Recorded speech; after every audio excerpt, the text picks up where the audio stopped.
Come on. Little kitty. Let's go. Want a drink? Come on. Come here.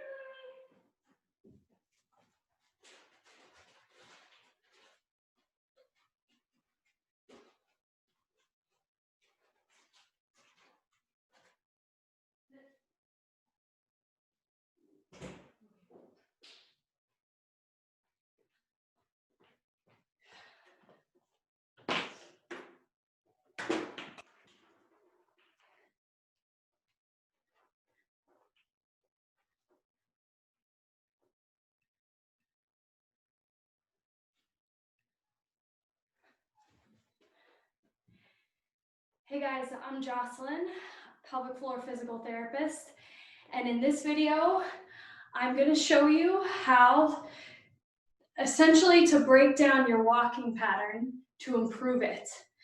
So if you've seen my previous videos, you know of the word failed load transfer.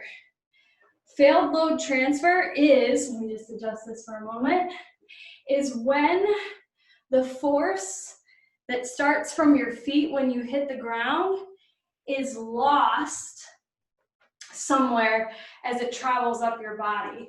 Therefore, you're not getting as an efficient transfer of force from the ground up.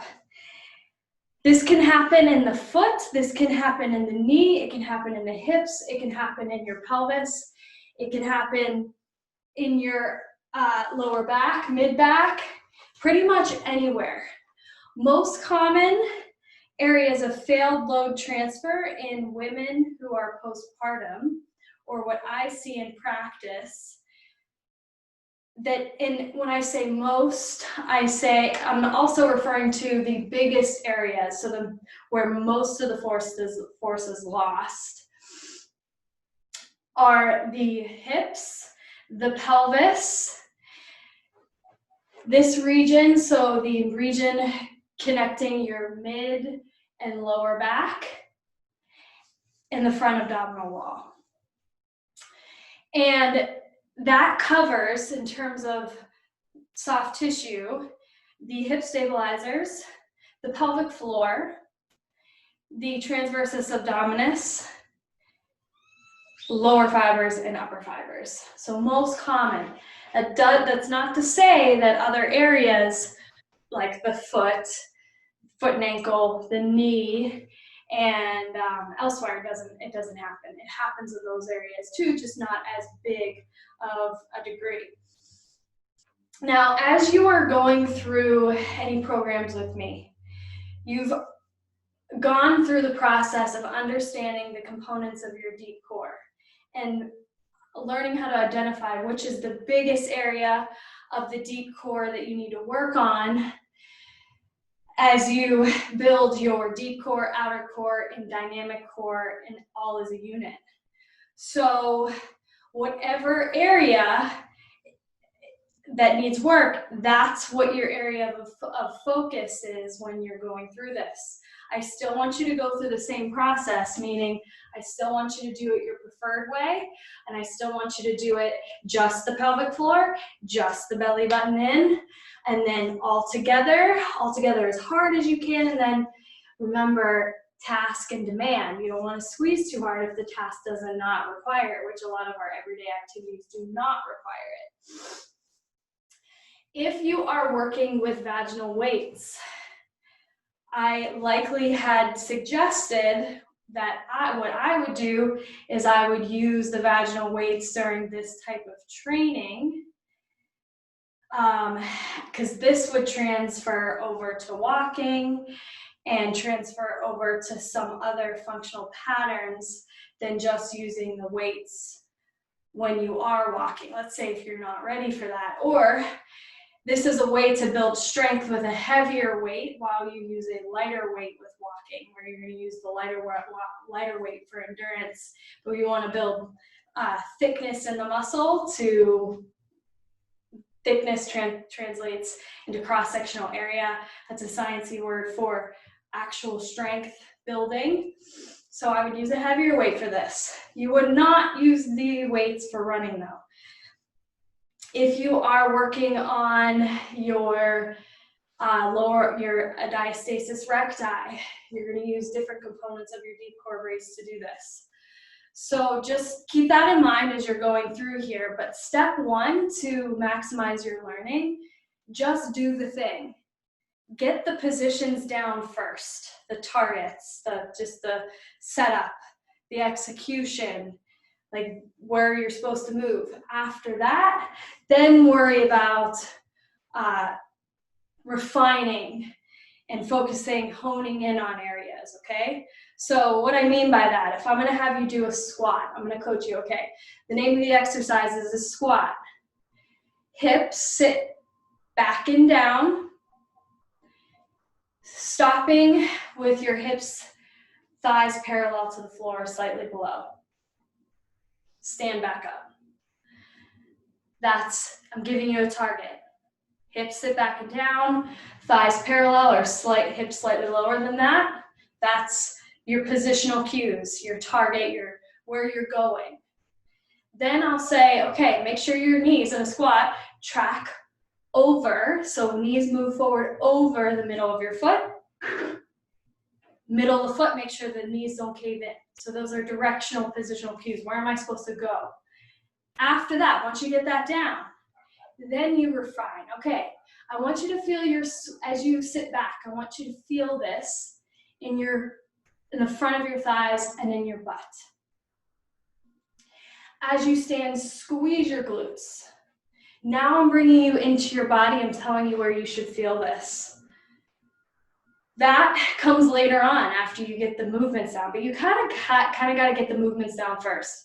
So for this, I want you to do this the exact same way. Get the positions down, then refine with what I'm about to tell you. All right, so walking. The full movement is we exchange one leg, we walk forward one leg in front of the other, or essentially hips width apart. I'm going to use my shirt as a point of reference so you can see. Notice that as I walk, you don't see much movement in my shirt, right? Now, what's the difference between this? I'm exaggerating it, but just so you can see. You can see my shirt moves up and down. Okay, so from the side, as I walk, you shouldn't see much movement in my shirt. So if you see me, and I'll actually do this from the back too. If you see me walk, and I'm exaggerating, do from the front, you're gonna see twisting in my shirt. That's my pelvis, me losing failed load transfer in my pelvis. When I'm going like this, it's in my hip and my low back, or pelvis. It could be either, it could be both. Another one, watch my knee here. If I'm walking and I'm snapping my knee back, I'm exaggerating it, but that's what I can see if I slow you down or if it's really significant. Another one would be when I see you walk, your hip is rotating inward. You're likely not going to be able to tell that, but someone like me, I can. That's failed load transfer in the hip. Let's say I see your shirt moving a lot, but there's no movement here. Well, you're basically stabilizing here because it's not as stable down here. I hope that makes sense. In general, what we want is we want a balance across the whole body. So little movements that we can't really see with our eyes. So if I could see all those movements, it's too much. If we have a little bit of movement everywhere, then it's distributed and the force is able to transfer, versus if it's a lot of movement, there's a lot of force potentially lost. So how do we work on this? Well, I like to break it down. First, we've got to get the positions. So when you go to stand or to walk like this, first thing is your heel hits the ground, then you transfer your weight over, your back heel lifts, then you push off, and then you repeat that process. So I break this down into just that, except where people typically lose force, if it's up here, it's at this phase. So it's as you are supposed to be controlling down like this. So step one here is to get your balance in this position. So shoulders are directly above my hip. My hip is right here. My pelvis is right here. I don't want to be arched or rib bell up, rib flared up. I want to be over stacked. So remember what I taught you about the deep core brace here. Whatever you need to do to get in a neutral pelvis, I don't want you to squeeze your glutes here. I want you to use your low abs to get here. Now notice my shin is vertical with the floor, and my back hip, you can't see my hip, but my back heel is lifted, and I am thinking tall. I'm pushing the ball of my foot through the floor, trying to get tall. And I'm just balancing here. From the front, my hips are square with my shoulders. I'm not rotated or turned. Each hip is in neutral. Okay, that's the position. Step one, get into this position. 50% of your weight should be on your left leg and 50% of your weight should be on your right leg. Now, phase two, okay, say you've gotten this position. Feel cues. Let's tune in. I feel this in two areas. I feel this differently in the same muscle groups. I feel my glute on my front leg. I'm not really squeezing it, but sometimes I'll have people do that if they're unstable there. I feel this in my butt, my hip. If I press my big toe down like a piano, that helps as well. But I don't want to do it so my hip turns in, just my big toe. So I feel that there.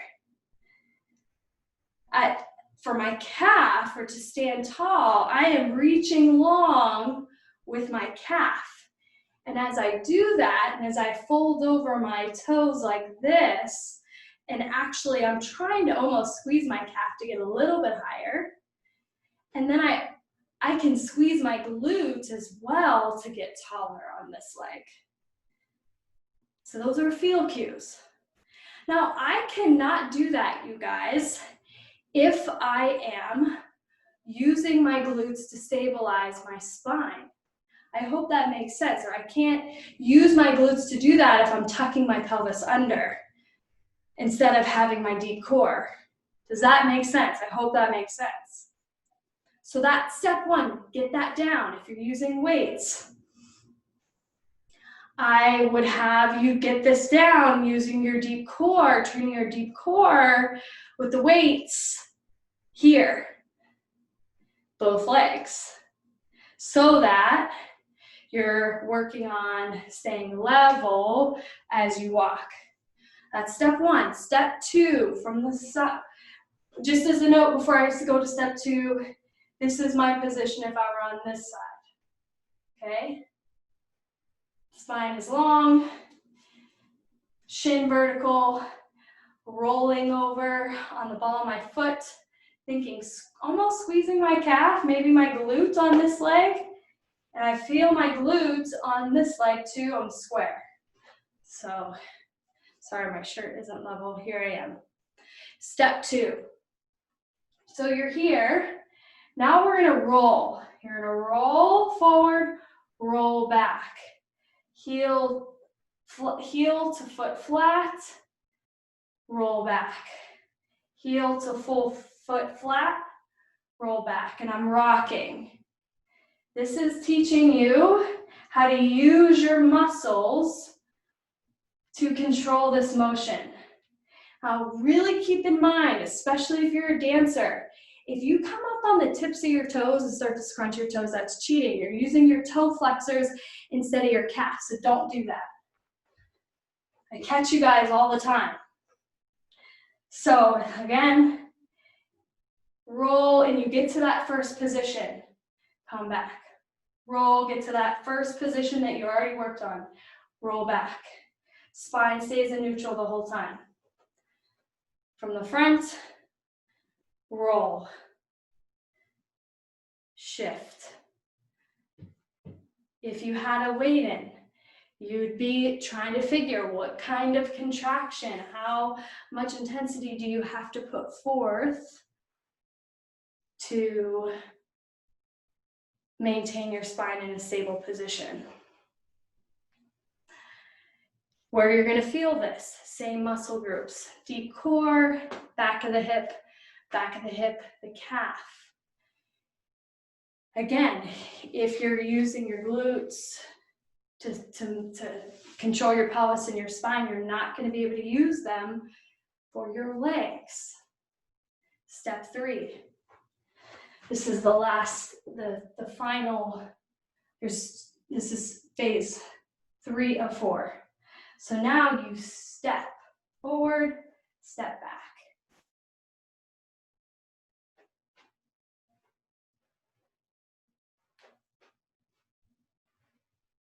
All the same positions, the only difference is you're moving now. Heel, foot flat, come back. Heel, foot flat, come back. Feet stay hip width apart. Going as slow as you can. From the front, trying to stay level and square, not leaning over too much. This looks easier than it is. Now check this out, guys. My knee is straight. Got it? Knee is straight. Sometimes it's really hard to focus on calf, glute, quads on this back leg. So just focus on one muscle group at a time and add as you can. One thing that is really required or really helps you get from phase 2 is phase 3 is having single leg stability, because when you come back, you are on one leg and you have to pull the other leg back. So there's a period of when you're on one leg. And what I often find is people drop or lose there. Gosh, this mat is not. Okay, last phase. Now it's just walking. No different, you guys. You're just intentionally rolling through your foot. You're not taking a huge step, but you're intentional by your step.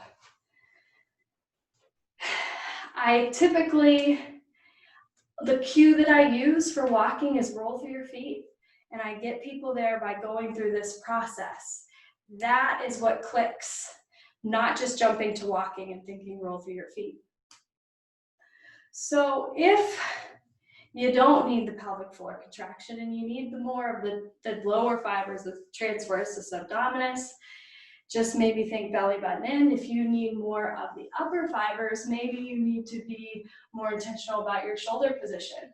So if your shoulder blades are these wing bones on your back, maybe you need to just lift them up. And notice, I'm just lifting, I'm not doing this. I'm here. It's very subtle. So try that. If you need more hip, that might be where the squeeze your glutes or the big toe thing comes in. I didn't tell you about the big toe on phase 2, phase 3, but that's something that you can, I want you to think about or build in if that helps with those other phases as well. Okay, in summary, we went over walking, how to break down walking. When you're learning early on, it's really important that you focus on just getting into the positions first. After you get from start to finish, Then you start getting into your body. Okay, I want to feel this in my glute. I want to squeeze my glute. I want to push. I want to squeeze my calf to grow taller. Or I want to push from the floor, from the balls of my foot, not curling my toes. Or I want to engage the bean, or I want to draw my belly button in, or I want to push my big toe into the ground. That comes with practice, but you have to get into the positions first. From there, you want to nail down each position before jumping into too far ahead in the phases. You go through the process. Once you are into your body, you figure out what works for you. After that, phase 1 is static as you are loading and you're just into that first position of walking. Step 2 is rocking, so shifting your weight. Step 3 is actually stepping forward, stepping back, all the same components from the early phases. And step 4 is your walking, okay?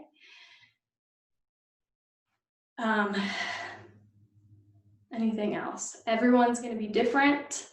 The idea is you don't want to see too much motion anywhere. You just get a little bit of motion everywhere. And so that it's balanced and you get good force transfer across the movement. Some of you might do this with weights, others might not. So I hope this helped. Get practicing, and I'll see you later.